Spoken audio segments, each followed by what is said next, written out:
Panangana fatsy mpandrafy isika fidio ny kandida laharana fa 5 amby roapolo.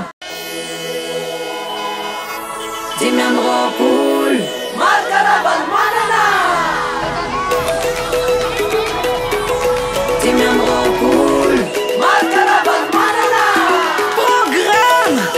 amboniny tanany soratinony teboka rody midiny andalana fandripahalena sakafo sy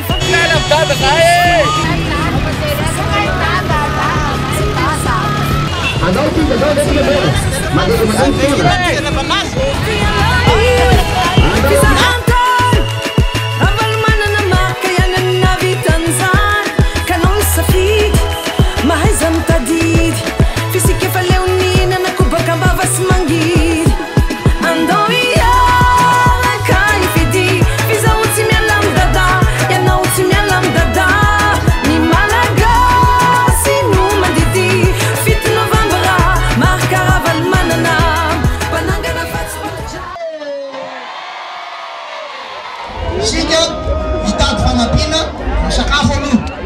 fa minakana dolona matanjaka salama miasa ary va miasa aloha misatsara salafo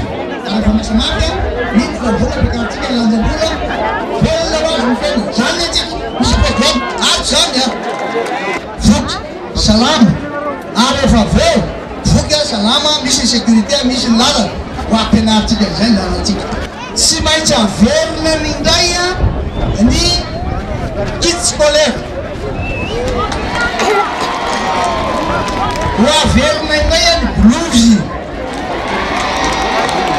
kely tapina ny mpianatra nahazo blouse daholo izy eo dia ho averitsika reny aza matavaka ny éducation pour tous roa amby sivifolo isan-jato ny zanaky ny malagasy igny vahoaka malagasy dia efa tidiny ampianarana daholo tamin'ny sivy sy roa arivo fa sedy amin'ozana matambo tamin'ny coup d'état iny fangambanapataka iny dia rava tanteraka pekaro ray a lanjam-bola malagasy fa raha zany tsy laso dia pekaro lanjam-bola malagasy raha misy ko makamaka ny tantsika eto tsara aminareo tonga dia rivotra modiana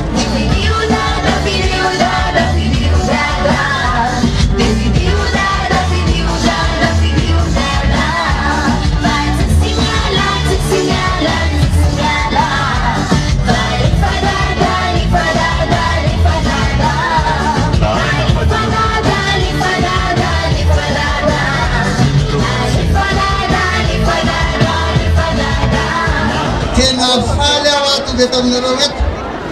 itikana fividiana ty tsy mba mitovy amin'ny fividianana hatramin'izay tsy mandeha araky ny leniny na ny lalam-pividianana na ny lisy-pividianana na ny bureau de vote fa dia samy manao zay say patany nareo tsy maninona vatsika tsy matahotra fividianana zay maharavalomanana tsy matahotra fividianana agareo voalohany a tsy maintsy manana kapitaine mahay kingy ary malala tsara ny stratégie rehetrarehetra za zay le kapitaine za mihitsy za le mameno baiko a dia mameno commandement dia tsy maintsy misy mitropy rapide aingy ampiasa be manaraka tsara zay toromarika inareo rehetra zany miaraka ny film ny KMMR mivoaka malagasy ny fiangonana dia nareo zay le troupy io a manara-maso ary fahatelo ty le stratégie atsika ty stratégie anay hoe ampandrosa Madagasikara anaovanay ny fiainana malagasy verina tamin'ny taloha mba hanana zany na malagasy zany zay zany ataotsika ty ny stratégie atsika anatratratika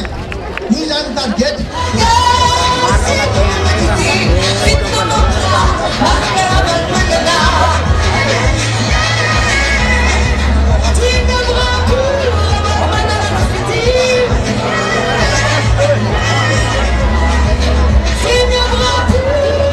Panangana fatsy mpandrafy isika fidio ny kandida laharana fa 5 amby roapolo.